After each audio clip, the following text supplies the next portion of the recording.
It's the 21st of November 2001. It's been just 72 days since the event we are censored from mentioning on YouTube, henceforth referred to as Event A.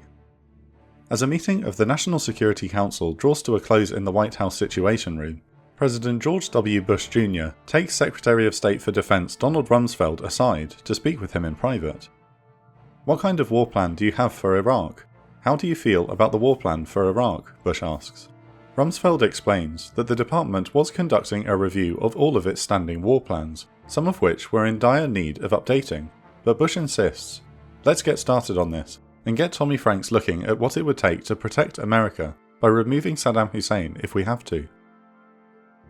Bush does not explain why Iraq is now a priority, but with this short conversation, the fuse is lit and the United States has embarked on the path to a controversial war. This video will explore, without justification or criticism, the road to the invasion of Iraq in 2003. Break. Hold on 7, this is Group 1, troops in contact. Coordinates to follow. Saddam Hussein's regime and the United States only rekindled diplomatic relations in the early 1980s, as Iraq was embroiled in a bitter struggle with revolutionary Iran. Ayatollah Khomeini's revolutionary government was perceived by the United States to be a threat to the established order in the Middle East. Furthermore, Iran had held US embassy staff hostage, then, in the following years, had actively attacked US interests in Lebanon and contested the freedom of navigation of merchant ships in the internationally vital Persian Gulf. It was in this context of the early 1980s that, despite Iraq starting the Iran-Iraq War, Saddam Hussein was viewed by the US as the lesser of two evils. Accordingly, the Reagan administration consistently supplied Iraqi forces with dual-use industrial and logistical equipment to help in the industrial-scale war effort, as well as loans and other financial aid to prop up the faltering Iraqi economy. The extent of American support grew when Iraq seemed on the verge of defeat, and waned as they became more successful. It appeared to many that the US wanted neither side to decisively win the conflict for the sake of regional stability. This became increasingly apparent to the Iraqis. Iraq could not be considered an ally of the United States, but as the Iran-Iraq War drew to an end, the American State Department believed that Saddam was slowly moderating in his views. Accordingly, there was hope that by keeping Iraq US aligned with financial aid, the United States could use this aid to influence Saddam Hussein into reining in and further moderating his tyrannical style of ruling and antagonistic foreign policy.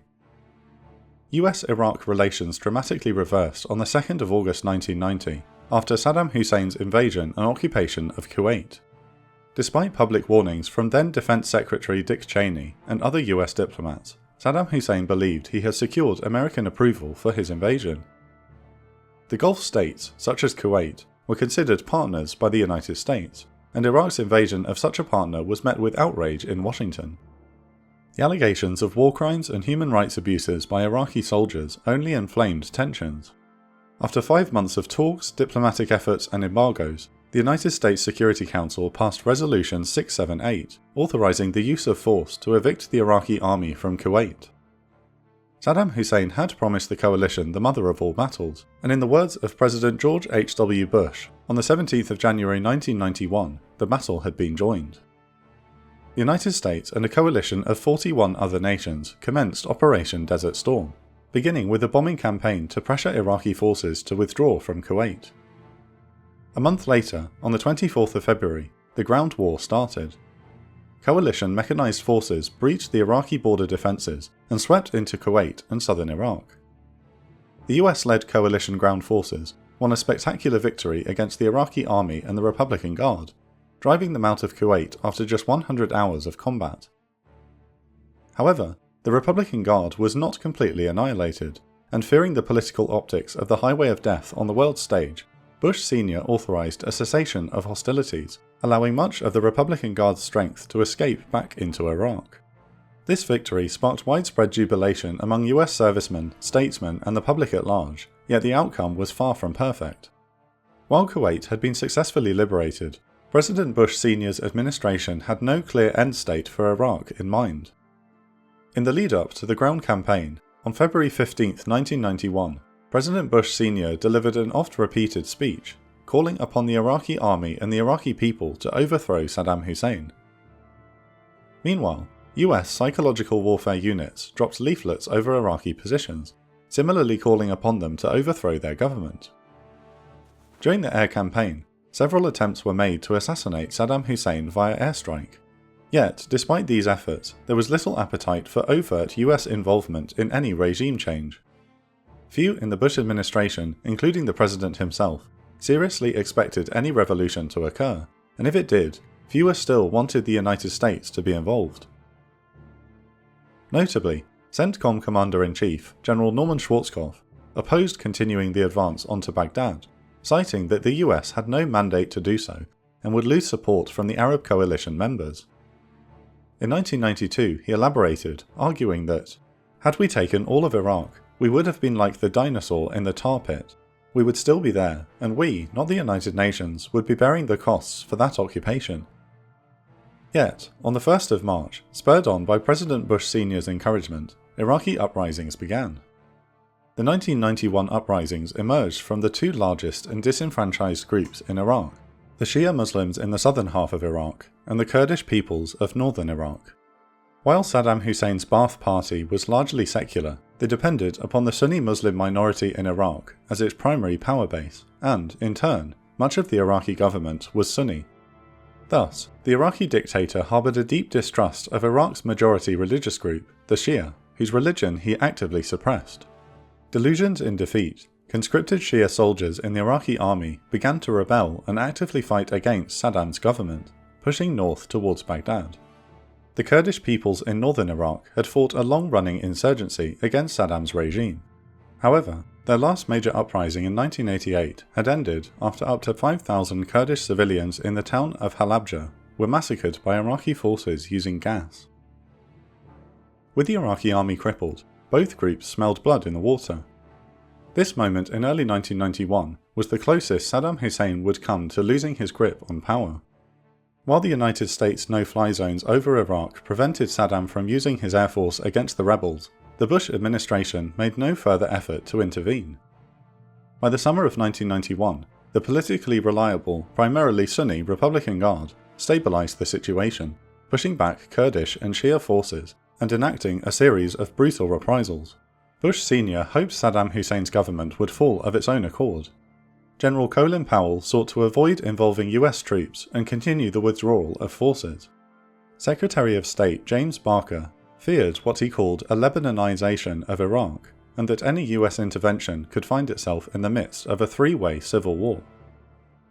Then Secretary of Defense Dick Cheney concurred with Powell and Barker, and similarly advised the president against intervening to aid the Shia uprising. Speaking to PBS in 1996, he claimed that he was not an enthusiast about getting US forces and going into Iraq, explaining that, "I felt there was a real danger here that you would get bogged down in a long drawn-out conflict." Through 1992 and 1993, Saddam Hussein steadily recovered his grasp on power, and slowly but surely began acting more and more provocatively in the region as his confidence returned. In 1993, Kuwaiti authorities, tipped off by the CIA, arrested 17 individuals on suspicion of attempting to assassinate former President Bush Sr. while he and his family visited the country. After questioning by the Kuwaiti security services and the FBI, several of the plotters admitted to working on behalf of the Iraqi intelligence service. In his first major confrontation with Iraq, President Bill Clinton ordered the US Navy to retaliate, launching 23 cruise missiles at the Iraqi intelligence service headquarters in Baghdad. In early October 1994, Iraq deployed 64,000 troops, including 2 Republican Guard divisions, to the Kuwaiti border, a move which bore stark resemblance to their force build-up in 1990 prior to the invasion of Kuwait. In response, the United States launched Operation Vigilant Warrior and, along with the United Kingdom, rushed additional air, naval and ground forces to Kuwait to deter a second invasion. Iraqi forces stood down at the end of October. Due to these events and Saddam Hussein's continued survival, the Clinton administration still considered Iraq a key threat to regional security and had adopted a policy of containment. Many of the sanctions and economic constraints placed on Iraq by the UN for invading Kuwait in 1991 were still in place, such as the Oil for Food program. But as the years passed, they showed little sign of affecting Saddam Hussein's government, and instead the suffering was predominantly felt by Iraqi citizens. While still not committed to intervention, President Clinton directed the Central Intelligence Agency to explore options to engineer regime change in Iraq. By 1996, one such attempt was nearing fruition. After months of work, CIA and MI6 field officers had recruited a cadre of senior Iraqi army generals who sought to launch a coup against Saddam. Operating from Jordan, the American and British agencies provided communications, logistics and planning support to the coup plotters. However, Saddam Hussein had carefully oriented his regime and his security services against the threat of coups from the army and other areas of government. In the summer of 1996, the Iraqi intelligence agency discovered the plot, and in a one-night purge, 120 army officers associated with the plot were arrested and executed. During one of the night's arrests, an intelligence officer found a US-supplied mobile phone. He made a call to the only number in the contacts, and a CIA officer in Jordan answered. "Your men are dead, pack up and go home," the officer told him, and with these words, the CIA's coup attempt was left in disarray. The United States would not stop there. President Clinton made support for regime change the standing policy of the United States government with the 1998 Iraq Liberation Act, which authorized the United States to support Iraqi opposition groups and charged Saddam with violating international law. Under Section C of the United Nations Security Council Resolution 678, Iraq was obligated after the 1991 Gulf War to declare its stockpile of chemical and biological weapons, as well as any ballistic missiles with a range of over 150 kilometers. These and any production facilities were to be destroyed under the supervision of a UN Special Commission. Iraq was also asked to agree to never develop nuclear weapons, and to hand all weapon-usable nuclear materials over to the International Atomic Energy Agency. The UN Special Commission worked over the next 7 years, overseeing the destruction of Iraq's admitted stockpile of weapons of mass destruction, or WMDs. But during this time, there were constant suggestions that Iraq had not declared its entire stock, and the Iraqi government made several attempts to hinder the work of the weapon inspectors by preventing them from inspecting key areas, stopping them from following leads. A commission report published in October 1998 suggested that Iraq was potentially concealing a VX nerve gas production capability, as well as other violations. Saddam Hussein, unhappy with the continued work by the weapons inspectors and the UN's refusal to lift sanctions, stopped all UN Special Commission work. On the 15th of December 1998, the UN Special Commission submitted its final report outlining Iraq's alleged lack of cooperation. 2 days later, in retaliation for ending the work of the weapons inspectors, the United States and United Kingdom launched Operation Desert Fox, a 4-day bombing campaign specifically targeting suspected WMD production and storage sites. While seen as inconclusive at the time, after the fall of Saddam Hussein, David Kay, who led the post-war search for WMDs, concluded that due to Desert Fox, the Iraqi weapons production program withered away and never got momentum again, largely due to the psychological shift in the Iraqi weapons industry. Iraqi manufacturers and technicians realized that any production effort was futile, as it could simply be destroyed, so in effect they stopped trying. During the 2000 presidential election, George W. Bush Jr. and future Vice President Dick Cheney openly lambasted the more interventionist foreign policy Bill Clinton had adopted. In an interview with NBC, Dick Cheney stated that the United States should not act as if it were an imperialist power willy-nilly moving into capitals in that part of the world, taking down governments. Bush and Cheney's opponent was Clinton's Vice President Al Gore. Gore believed in continuing Clinton's policy of containing but not invading Iraq. Nonetheless, Bush and Cheney prevailed in one of the closest, most controversial elections in American history.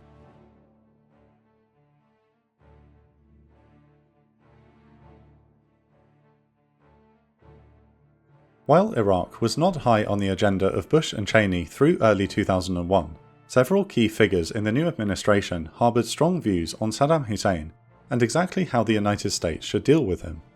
The most fervent of these was Deputy Secretary of Defense Paul Wolfowitz. Wolfowitz, in an earlier position, had also served in the Bush senior administration and had been one of the few voices advocating an American intervention in the Shia uprisings of 1991. In 1997, along with the Secretary of Defense Donald Rumsfeld, he joined a conservative think tank called the Project for the New American Century, or PNAC, which argued for an interventionist, neo-Reaganite foreign policy. In response to Operation Desert Fox in 1998, the group's two founders, Bill Kristol and Robert Kagan, had published a piece in the New York Times arguing that a full-scale invasion of Iraq was the only way to destroy Iraq's WMD capability.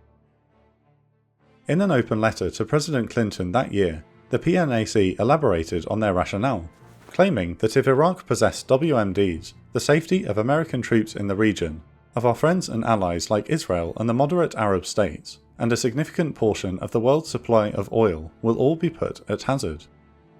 Wolfowitz publicly argued for an invasion to support an overthrow of Saddam Hussein in 1999, and continued arguing this into the early Bush administration.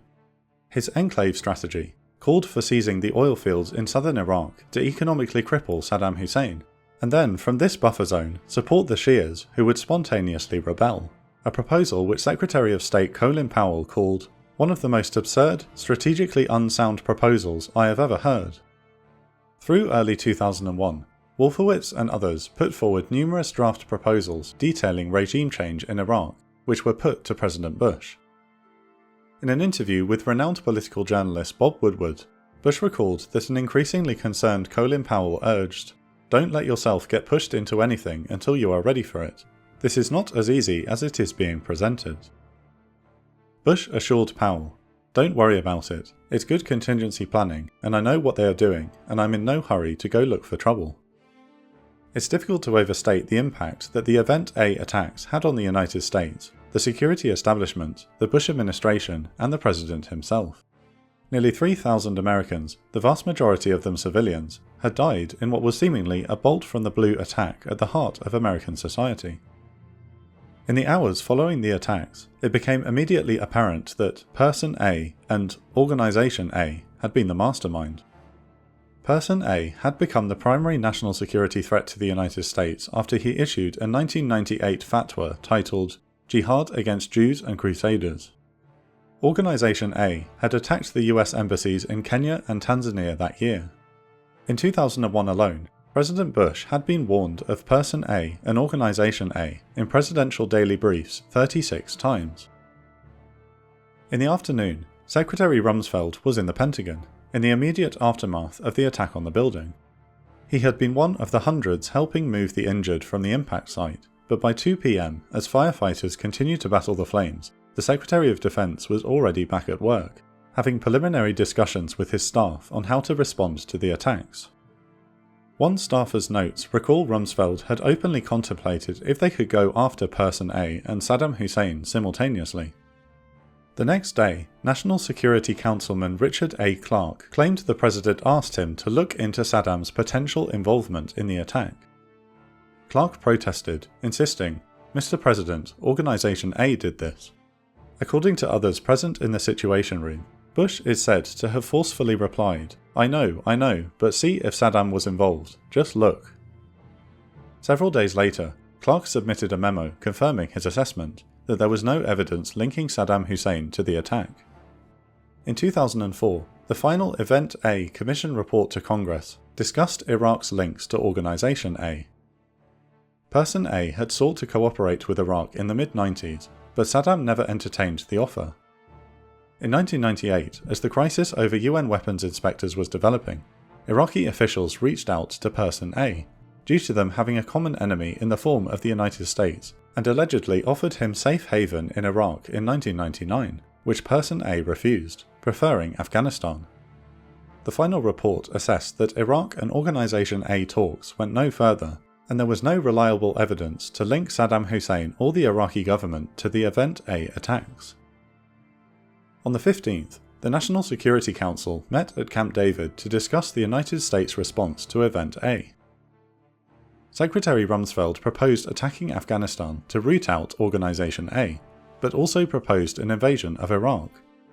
Wolfowitz, his deputy, expounded the Iraq option, claiming that there was a, quote, 10 to 50% chance that Saddam Hussein had aided in the Event A attacks. As if to sweeten the offer, he suggested that Iraq could be an easier option than Afghanistan. Secretary of State Colin Powell argued vehemently against the Iraq option, highlighting that despite Wolfowitz's claims, there was no clear evidence linking Saddam Hussein to the attacks. While a fellow member of the Project for the New American Century, Vice President Dick Cheney lacked Wolfowitz's enthusiasm. While not ruling out regime change at a later date, Cheney ventured that, if we go after Saddam Hussein now, we lose our rightful place as a good guy. The meeting ended with the unanimous agreement that an invasion of Afghanistan would be the immediate American response. Bush, the next day, spoke to his National Security Advisor Condoleezza Rice, confirming to her that, "We won't do Iraq now, but eventually we'll have to return to that question."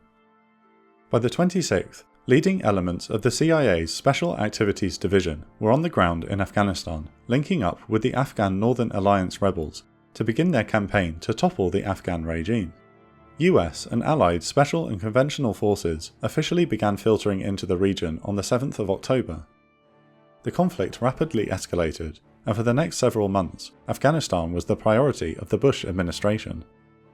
In January 2002, Vice President Dick Cheney spoke with several CIA case officers to discuss regime change options for Iraq. First, Cheney asked if another coup attempt was possible, but since the 1996 attempt under Clinton, there had been no progress nor hint of an opening on that front. Cheney shared a unique relationship with his president, and Bush had instructed him to adopt several roles beyond his traditional purview as vice president. While an informal position, Cheney played a key role in assessing the information provided by the US intelligence community and passing his assessment on to the president, separate from the assessments of the intelligence chiefs.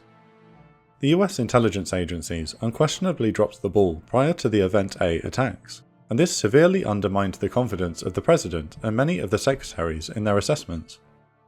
Cheney's position allowed him to circumvent the directors and heads of the CIA, Defense Intelligence Agency, and National Security Agency and analyze the raw intelligence and lower-level assessments personally. In addition to this second source of intelligence analysis, Cheney delved deeper into this role, acting as what Bob Woodward would call the self-appointed examiner of worst-case scenarios. It appears that a combination of the shock of Event A and his fixation with worst-case threats may have caused his stance on Iraq to harden from his 1996 opinion. Satisfied that a coup attempt in Iraq was not viable, Cheney immediately defaulted to the military option. CIA officer Louis Ruder claimed Cheney replied, "We made a mistake last time, we're going to correct that mistake this time." On the 29th of January, President Bush made his 2002 State of the Union address. In this speech, he coined the axis of evil, the trio of Iraq, Iran, and North Korea, who the United States now considered potential adversaries. He announced, "States like these and their allies constitute an axis of evil, arming to threaten the peace of the world." Continuing, Bush promised, "I will not stand by as peril draws closer and closer. The United States of America will not permit the world's most dangerous regimes to threaten us with the world's most destructive weapons." As the Department of Defense and US Central Command hectically threshed out preliminary invasion plans, a speech the President delivered at West Point in July of 2002 summarized his new approach to national security threats. To the assembled US Army officer cadets, Bush announced that, "We must take the battle to the enemy, disrupt his plans, and confront the worst threats before they emerge. If we wait for threats to fully materialize, we will have waited too long."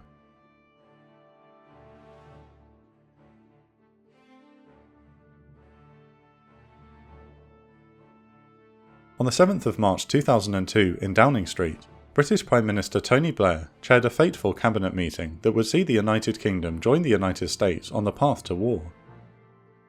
After Event A, Blair had promised that Britain would stand shoulder to shoulder with our American friends.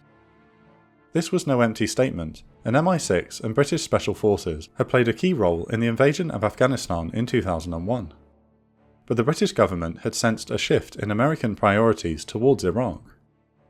According to the later Iraq inquiry known as the Chilcot Report, Sir Richard Dearlove, the chief of MI6, had informed Blair in late February that the United States had abandoned the previous policy of containment and was now set on war with Saddam Hussein. The The 7th of March cabinet meeting concluded that regime change in Iraq would be desirable in view of Saddam's human rights abuses and potential WMD capabilities, but only if authorised by a United Nations mandate. The issue for Prime Minister Blair was that as part of policy discussion in early 2001, the Foreign Office had officially dismissed the concept of regime change as having no basis in international law. So, the United Kingdom had to participate with a more apparently altruistic motive for it to be lawful. Citing declassified reports from the British Joint Intelligence Committee, or JIC, the 2016 Chilcot report assesses that British intelligence services were highly sceptical of the US claim that Saddam Hussein was cooperating with Person A or Organisation A.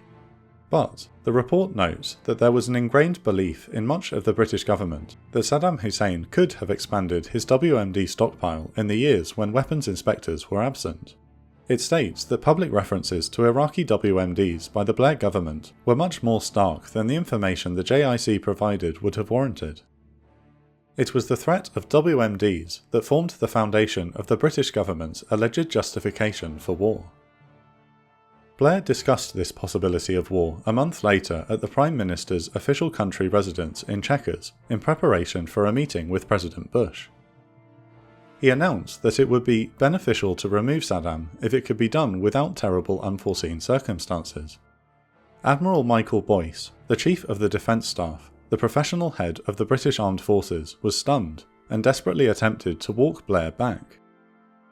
Boyce explained that he was concerned that Blair and the British government as a whole did not truly understand the decisions being made in Washington, arguing that ultimately Donald Rumsfeld, Paul Wolfowitz and Dick Cheney were the true driving force for war, and that Bush was acting primarily on their advice. On the 23rd of July, MI6 Chief Sir Richard Dearlove briefed Blair and his cabinet on the state of the American position. His report was simple: the United States was going to war. Bush was final on that decision. The justification was Saddam's alleged involvement with Organisation A and the possession of weapons of mass destruction. But he noted that the intelligence was being fixed around the policy. British Foreign Secretary Jack Straw was evidently concerned about the WMD justification. After asking Dearlove several questions on the subject, Straw concluded, "It seemed clear that Bush had made up his mind to take military action, even if the timing was not yet decided. But the case was thin. Saddam was not threatening his neighbours, and his WMD capability was less than that of Libya, North Korea or Iran." By August, events in Washington were beginning to move quickly. Public debate was beginning to increase regarding potential military action against Iraq.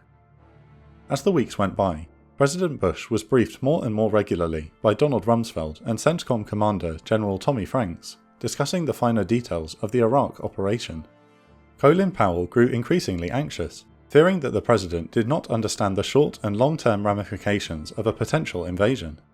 Powell seized his opportunity when he was invited to a private dinner with the President and National Security Advisor Condoleezza Rice on the 5th of August. As they ate, Powell pressed home the fact that the United States would be solely responsible for the well-being of the Iraqi people, that the war could destabilize US allies such as Saudi Arabia and Jordan, as well as other negative points he felt Rumsfeld and Franks were glossing over. Bush appeared receptive, so Powell put his most critical argument forward. The United States needed allies, not only for bases from which to launch the invasion, but for legitimacy. In an interview with Bob Woodward, the Secretary of State recalled this unusually frank argument. "It's nice to say we can do it unilaterally, except you can't," he began. "If you think it's just a matter of picking up the phone and blowing a whistle and it goes. No, you need allies, and you need access." The President considered this, and after questioning Powell further, asked for advice. The former general explained that by going to the United Nations, it would formally internationalize the problem. As he explained later, the UN was technically the aggrieved party, as it was their resolutions that Saddam was allegedly violating.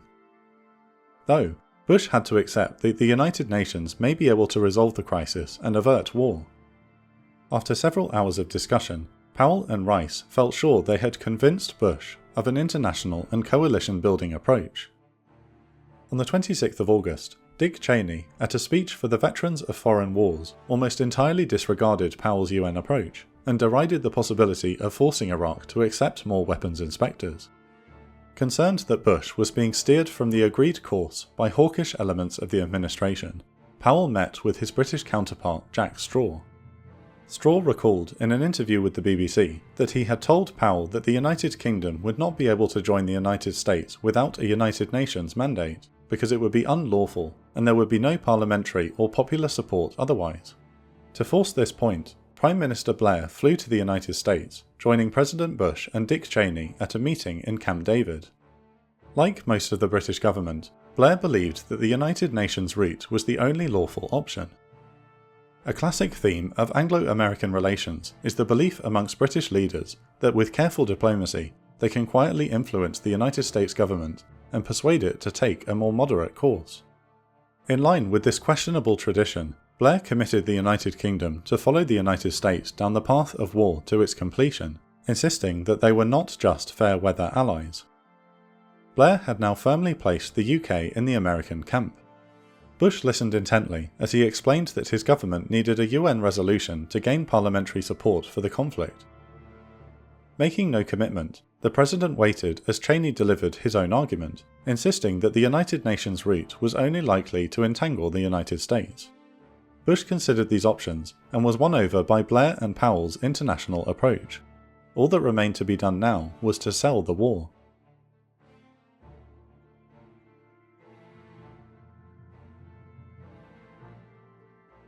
Writing in 2004, British historian Lawrence Freedman noted that the prominence of intelligence assessments in justifying a war against Iraq in 2003 was really without precedent.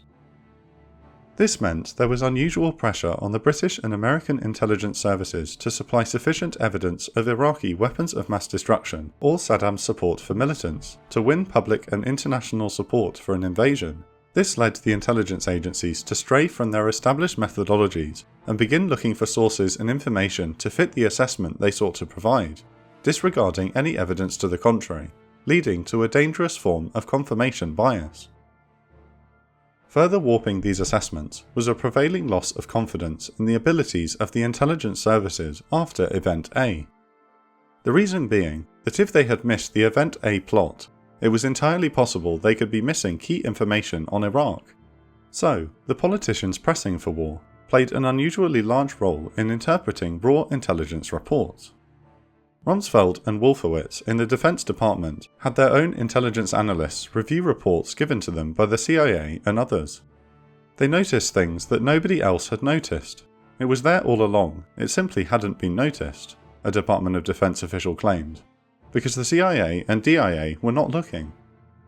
Despite calls for caution by some members of the intelligence community, the official claim, the level of competence on past performance of the Central Intelligence Agency in this area is appalling.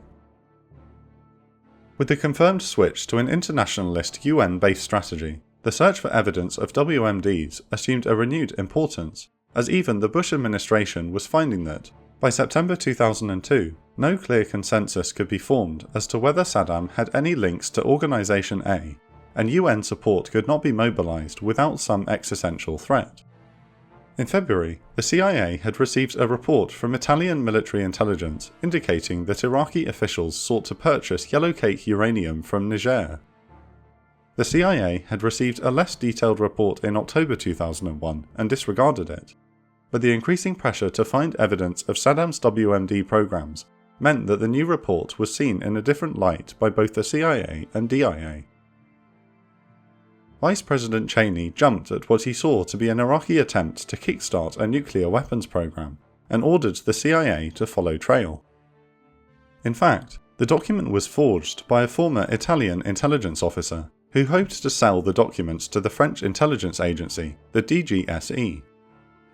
The DGSE quickly became wise to the forgery and refused to buy, but dispatched a team to Niger to double-check the claims. Niger's uranium mining industry was dominated by a consortium of French energy companies, procuring the uranium for use in nuclear reactors, so if there were any truth to the allegation, it could cause great harm to French interests. The DGSE officers confirmed that the story was completely baseless, and the documents were forged. This finding was relayed back to the United States by the CIA's station chief in Paris, Bill Murray. Even with this assessment, the CIA only narrowly blocked a reference to the supposed uranium deal being included in President Bush's speech to the United Nations on September 12th. The President's address to the UN General Assembly was the formal beginning of the UN approach. Over the course of the 26-minute speech, he warned that, with every step the Iraqi regime takes towards gaining and deploying the most terrible weapons, our own options to confront that regime will be narrow. Arguing that the overlap of a viable Iraqi WMD program and Iraq's alleged sponsorship of enemies of the West posed a grave tandem threat to the United States, he concluded by calling for the UN to issue a new resolution to prevent Saddam from gaining weapons of mass destruction. Meanwhile, in London, Prime Minister Blair was growing increasingly concerned about public opinion. The anti-war movement was beginning to build steam.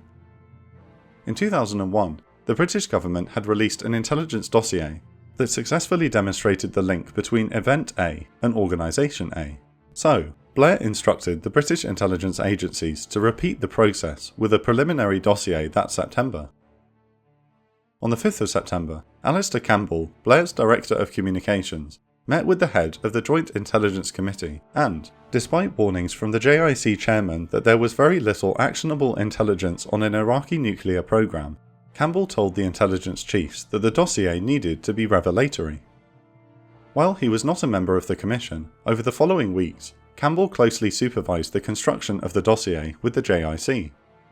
His proximity and alleged input from Prime Minister Blair led to accusations that the dossier's claims were embellished for greater impact.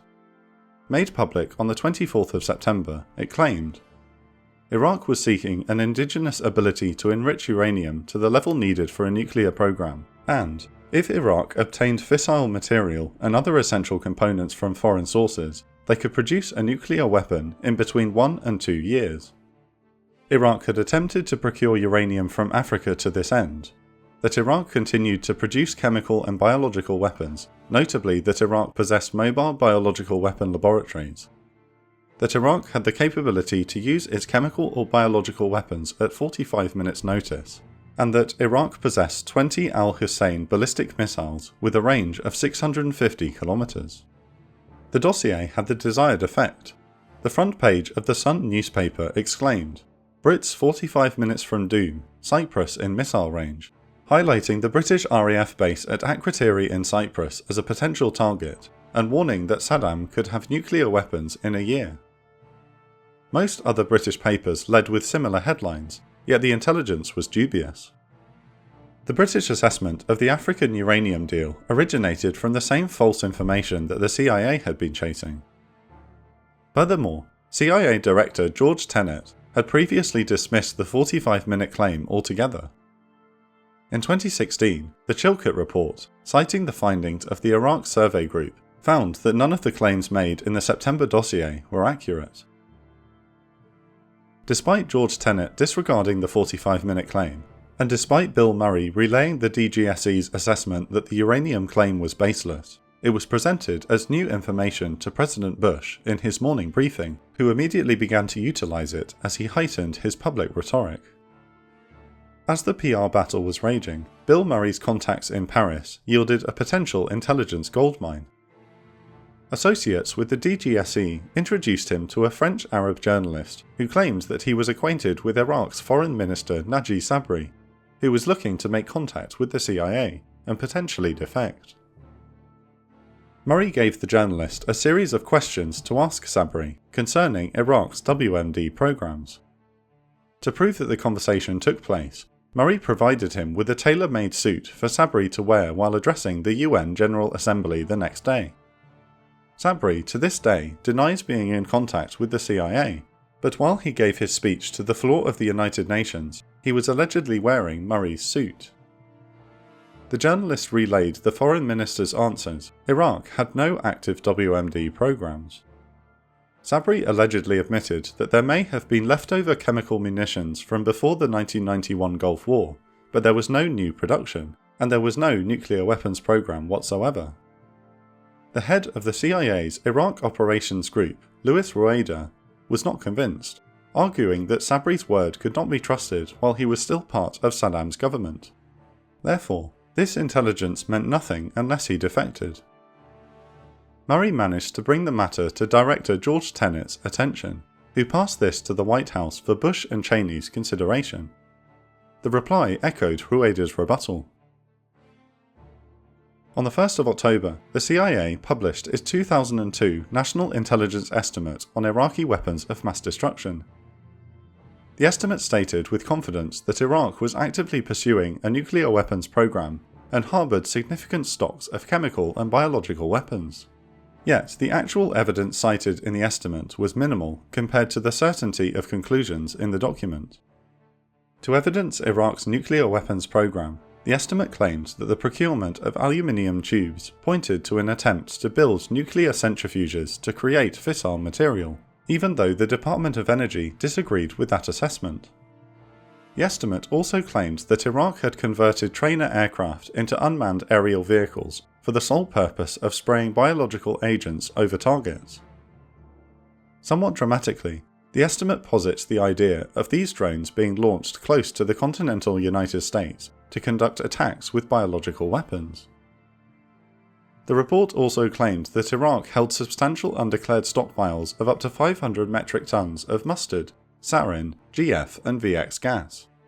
The State Department under Colin Powell offered a far more conservative estimate which was included in the report, which did not accept the existence of a nuclear weapons program. However, this had little bearing on the estimate's conclusions. On the second day, the next day, the joint resolution for the use of military force against Iraq was introduced to Congress. There was relatively little debate on the floor over the resolution. Pulitzer-winning writer Thomas E. Ricks suggests that this may have been due to the long shadow of the Democratic Party's opposition to the 1991 Gulf War. He explains that all Democratic Party presidential candidates had been those who had broken party rank to vote in favour of Operation Desert Storm, thus escaping the contemporary Republican accusation that the party was unable to handle national security. With this in mind, he argues, many Democrats feared being seen as soft. The resolution passed both houses and was signed into law by President Bush on the 16th. The threat of force leveraged by the US at the United Nations was now approved by Congress, and, domestically, the President now had the legal authority to commence hostilities at any time.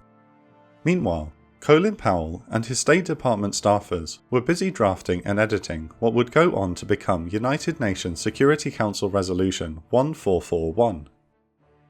The first draft had been drawn to the design of Dick Cheney and Secretary Rumsfeld. It took a hardline approach, calling for an automatic trigger to resolve the WMD issue by all necessary means, should Iraq be found to be violating UN resolutions by a new wave of UN weapons inspectors. However, in private discussions, Powell found that none of the temporary or permanent members of the Security Council would support it, not even their allies Britain or Spain. France offered the greatest resistance. After 7 weeks of tedious negotiations, Powell's final draft secured unanimous support at the Security Council. As implemented on the 8th of November, the resolution warned that Iraq would face serious consequences if it refused to comply with new UN weapons inspections or concealed information.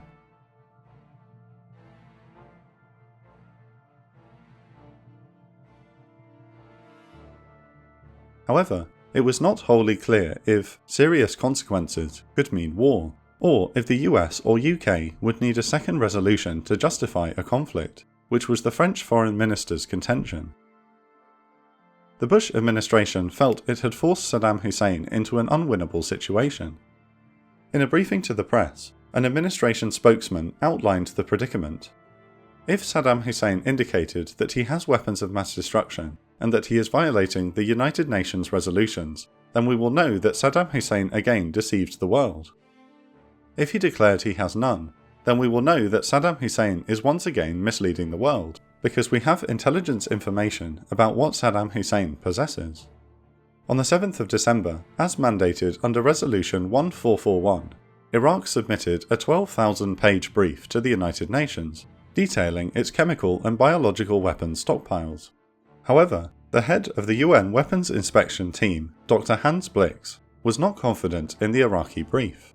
Cheney argued to the rest of the National Security Council that the report was obviously false, due to it not admitting to the new WMDs that Cheney's intelligence suggested Iraq possessed. This meant that Saddam had lied, and this was grounds for war.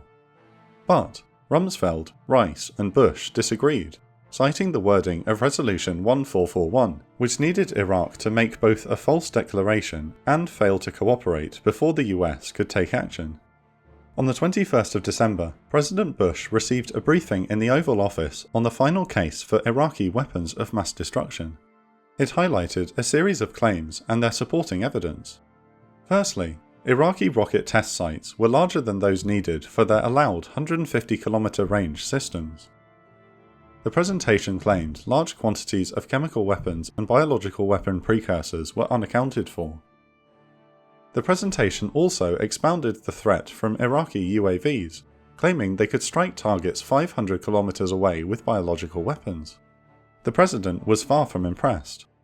In discussion with Bob Woodward, Bush remembered concluding, "I've been told all this intelligence about having WMD, and this is the best we've got?"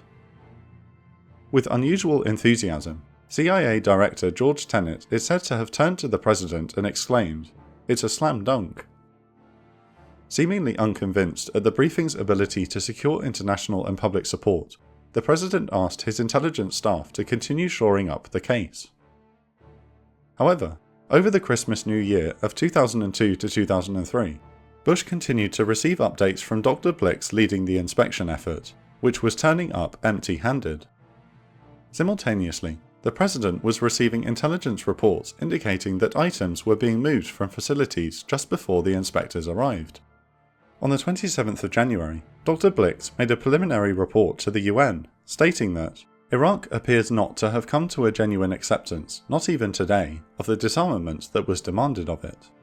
The longer the United States waited, the less credible Bush's threat of force appeared. It was over this period that Bush steeled his resolve. There was no turning back.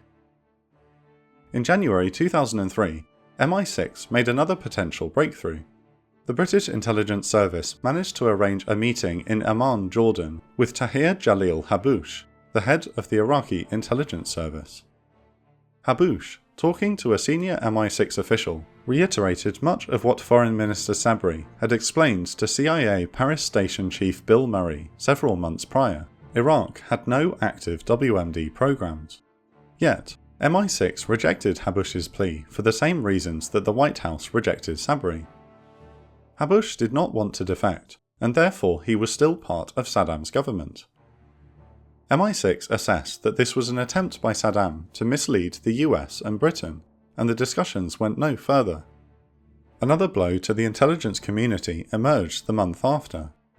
Anxious about global opinion, the US National Security Agency and the UK's Government Communications Headquarters, GCHQ, rapidly commenced a campaign of eavesdropping on United Nations delegates, particularly nations of the Security Council, in a bid to provide British and American diplomats with an information advantage. Almost every phone line in the UN General Assembly had been tapped by the British and American surveillance agencies. One British minister even let slip in a television interview on the 26th of February that she had read transcripts of the UN Secretary-General Kofi Annan's phone calls.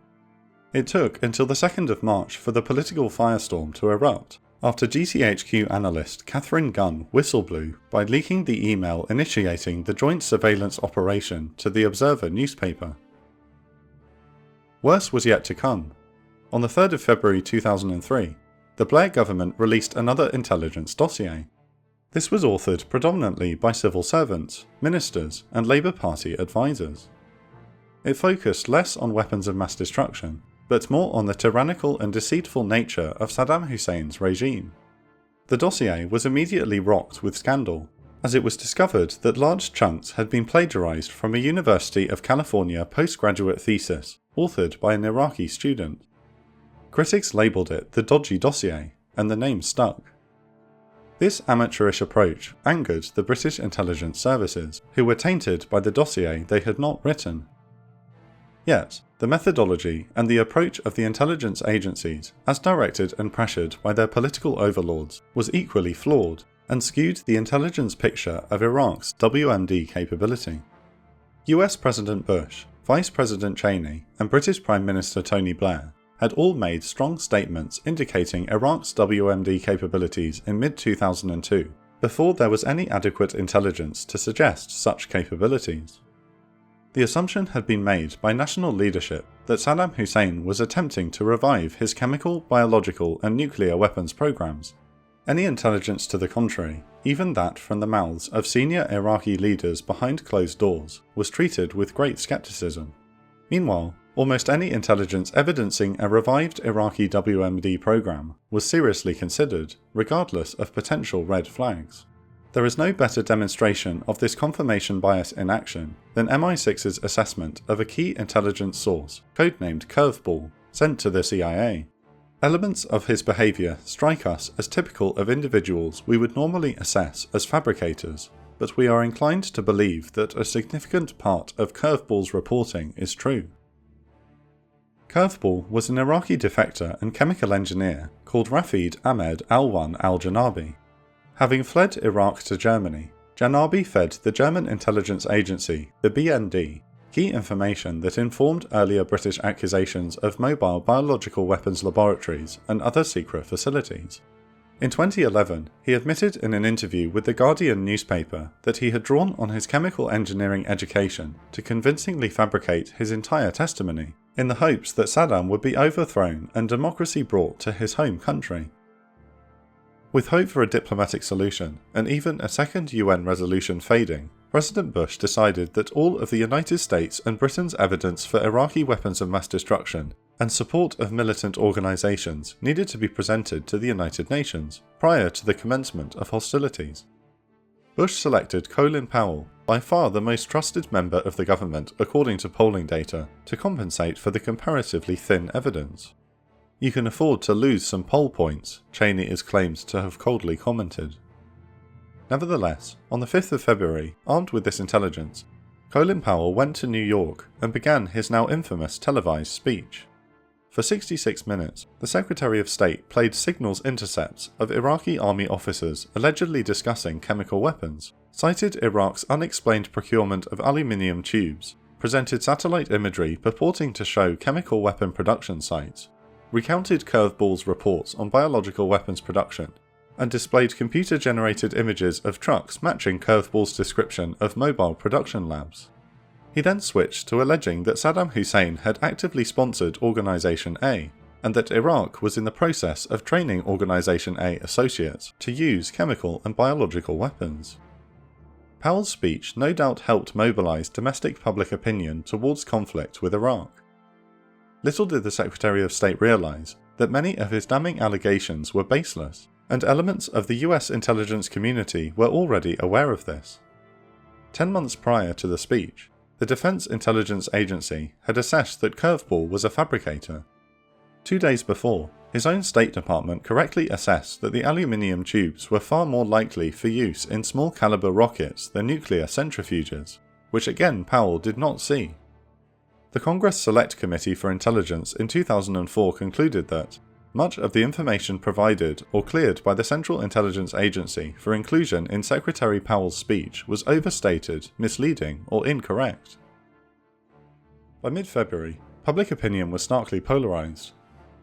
Polling conducted by the Pew Research Center between the 12th and 18th of February shows that 66% of Americans supported the war against Iraq, and 57% believed that Saddam Hussein had aided in the Event A attacks. The British public was less enthusiastic, but nevertheless YouGov polling from 2003 shows that 54% of Britons supported an invasion of Iraq.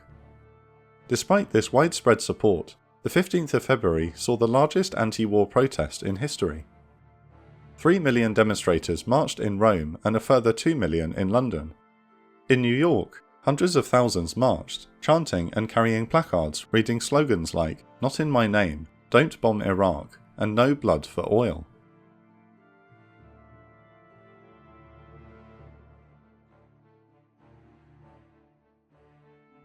The accusation that the war was fought for control of Iraq's oil fields and wealth was not new. While drastically smaller than in 2003, anti-war protests opposing American and British participation in the 1991 Gulf War carried the same slogan. While the 1991 Gulf War was fought to liberate the Kuwaitis from Saddam and uphold international law, oil was undoubtedly part of the strategic calculus. A significant portion of the world's oil reserves were in the hands of a ruthless dictator, who with the possession of Kuwait and the ability to potentially seize Saudi Arabia's fields, could dominate the global oil trade on which the modern world is dependent. In 2003, that threat was no longer as apparent, but as highlighted in the 1998 Project for the New American Century's letter to President Bill Clinton, Wolfowitz and others viewed Saddam as a long-term threat, who, if allowed to recover, could once again threaten the global oil supply and damage the global economy. Once invading Iraq had become a priority, Iraq's oil took on new strategic importance. One of the most infamous soundbites from the period originates from Paul Wolfowitz's assessment of post-war Iraq, claiming that due to Iraq's oil exports, the reconstruction of the Iraqi state would pay for itself. For this to be achieved, however, the once nationalised Iraqi oil fields would have to be repaired by and opened to international oil and gas giants, such as Shell, BP, Exxon, and many others. However, the conduct of these oil companies, and of US politicians prior to and after the conflict, has led to controversy. Most notably, the chairman of Chevron Texaco in 1998 openly stated that he would love Chevron to have access to Iraq's oil fields, and rather unsubtly, Chevron named one of its supertankers after former board member National Security Advisor Condoleezza Rice. In February 2001, under the aegis of an energy task force, Vice President Cheney oversaw a plan to distribute Iraqi oil fields if they were to become available, and sounded out American and international oil companies for interest. In January 2003, as war steadily drew closer, Cheney chaired a meeting of energy companies, discussing their role and operation in a post-war Iraq. Many of these giants secured lucrative contracts, including Cheney's former company Halliburton. Despite claims to the contrary, after the invasion, Cheney maintained a considerable investment portfolio which included 230,000 stock options in Halliburton, which was directly benefiting from its contracts to work in newly liberated Iraq. The 2016 Chilcot report shows that on the 9th of December 2002, British officials discussed the, quote, share of the spoils with Condoleezza Rice, hoping to obtain more access to post-war Iraq for BP, arguing that it is essential that our companies are given access to a level playing field in this and other sectors. Almost parallel to Dick Cheney's meeting, BP had been briefed by the UK government on the opportunities of post-war Iraq in late January 2003.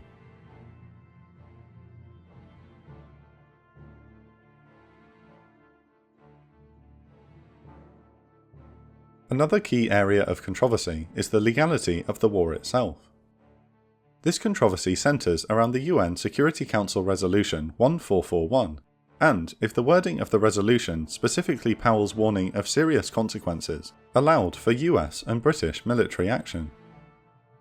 The contemporary American and British explanation hinges on the wording of Resolution 1441.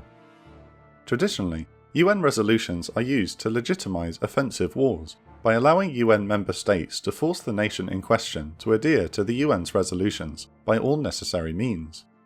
All necessary means is a diplomatic euphemism for war, but during Powell's negotiations, the French would not vote in favour if all necessary means was included in the text. Powell managed to secure their support by using the more ambiguous phrase, serious consequences. Resolution 1441 outlines that for Iraq to face serious consequences, it would have to omit or make a false statement about its WMD arsenal and refuse to comply with the inspections outlined under the resolution. The traditional explanation is that, with the 12,000-page report on the 7th of December, Iraq had omitted key information. The second offence was Iraq's alleged moving of WMDs and sensitive materials to prevent weapons inspectors from finding them. This claim of two violations formed the US government's legal justification for the invasion. However, not all actors were convinced by this rationale. Prime Minister Blair had met with President Bush in the Oval Office on the 31st of January, hoping to secure American support for a second resolution, which would unambiguously justify military action. However, both Vice President Cheney and Secretary of State Powell felt this would be impossible. In March, Blair asked the Attorney General of England and Wales, Lord Goldsmith, for his legal opinion on war based on Resolution 1441. The British Cabinet received their initial reply on the 7th. Goldsmith argued that there had to be particularly solid evidence of a breach of terms of Resolution 1441, and he advised seeking a second resolution.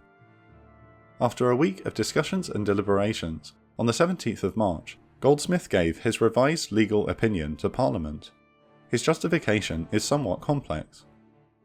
There are three key United Nations resolutions involved.